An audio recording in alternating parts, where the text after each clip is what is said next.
Olá, eu sou o Liboni e eu sou diletante profissional. Nesse vídeo eu quero falar sobre Jogador Número 1, o filme que acabou de sair hoje, dia 29/3, nos cinemas. Eu sou muito fã do livro que deu origem ao filme. Tem uma resenha do livro aqui no canal, vou deixar o link aí. Quem está ouvindo pelo podcast, no post também tem um link para a resenha do livro. E para situar quem não conhece a história, ela é mais ou menos assim. Elas passam um futuro, 2045, é um mundo distópico, a situação social da população foi esfacelando de uma forma tal que as pessoas começaram a passar mais tempo dentro de um jogo de realidade virtual chamado Oasis do que no mundo real. Esse jogo ele foi criado por um cara chamado James Halliday e o Halliday ele colocou dentro desse jogo todas as coisas que ele gostava muito da infância dele dos anos 80. Então, basicamente, ele é um mundo virtual imenso, que é também um jogo de RPG, que é cheio de todas as referências da cultura pop, que a maioria das pessoas, assim, sei lá, da minha idade, é fanático. Daí quando esse Halliday que criou o Oasis morre, ele deixa um testamento que diz que tem um easter egg. O easter egg é aquela coisa assim, sabe quando você esconde uma referência dentro do filme? Ou tem uma tela secreta no jogo? E é um prêmio secreto. Tem um prêmio secreto dentro do Oasis. E quem conseguir encontrar as 3 chaves que estão escondidas em algum lugar dentro do Oasis vai receber toda a herança dele. E a herança dele inclui o controle total dessa realidade virtual. Daí surgem, obviamente, várias pessoas que vivem de tentar decifrar esse mistério. Uma delas é o protagonista, o Parzival. E o vilão do filme é uma corporação maligna chamada IOI, que usa todos os recursos dela, contrata um monte de pessoas que ficam dentro do jogo o dia inteiro, tentando encontrar essas chaves com o único objetivo de assumir o controle do Oasis e ser a maior empresa do mundo. E encher o Oasis de propaganda e tal. Tem uma ironiazinha aí, sabe? O nome dessa empresa, que é IOI, lembra muito uma empresa que chamava AOL, que foi uma das primeiras gigantes aí da internet, que foi absorvida pela Warner, que justamente é a produtora do filme. Então é engraçado, né, que o vilão é uma corporação e o filme... Enfim. É aquelas ironiazinhas, né, do destino. Quando eu li o Jogador Número 1, eu achei um dos livros mais divertidos que eu tinha lido. Ponto. Assim, eu me diverti muito lendo esse livro. Muito mesmo, e eu passei até meses tentando procurar outra coisa tão divertida e foi difícil achar.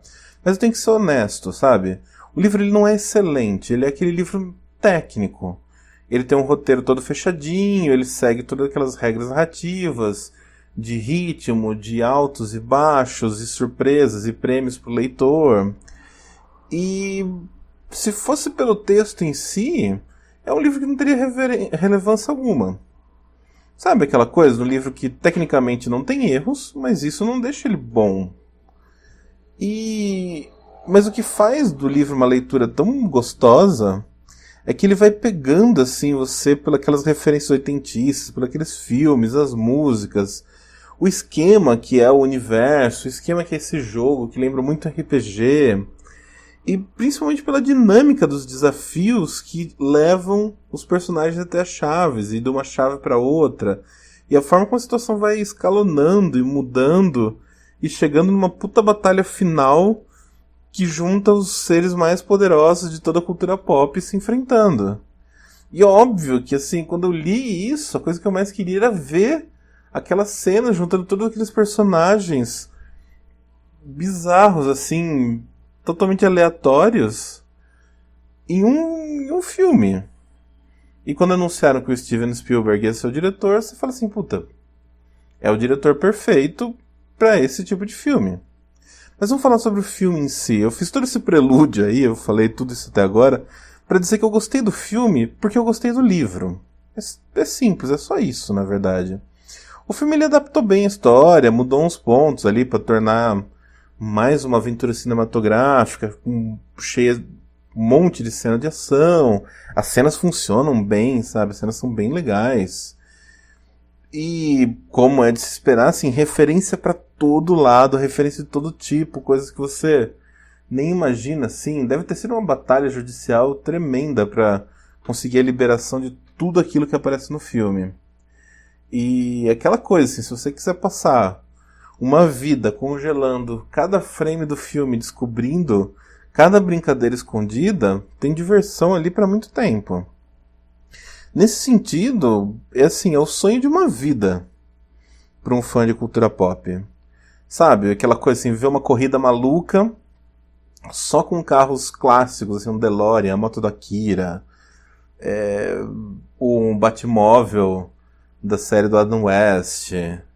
E você vê também uma batalha com aquelas criaturas gigantes, um Godzilla, um robô gigante, é o Gigante de Ferro, sabe, aqueles mechas, aquelas coisas gigantescas e, puta, é assim, é muito divertido esse conceito.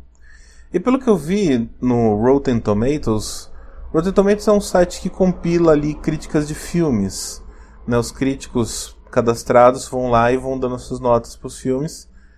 E pelo que eu vi, assim, a crítica tá muito favorável, tá 77% favorável à produção do filme, com uma nota de 7 para cima. E várias pessoas falando, melhores filmes de Spielberg, blá blá blá blá.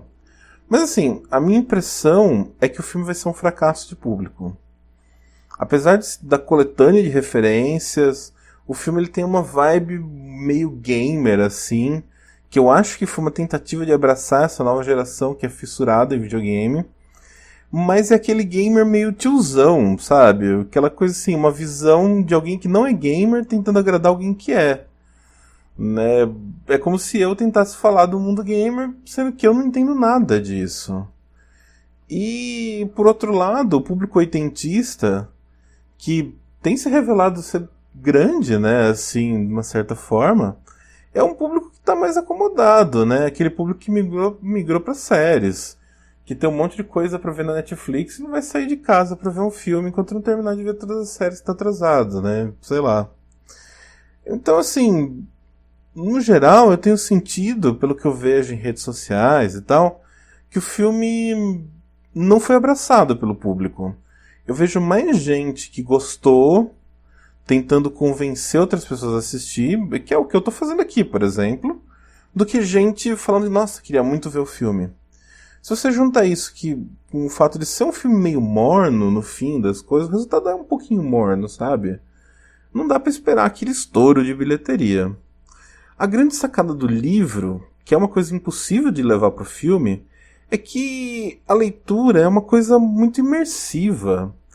Ela toma tempo, ela exige concentração, ela dá uma margem, assim, pra gente imaginar uma história que é muito mais grandiosa do que de fato está escrita ali.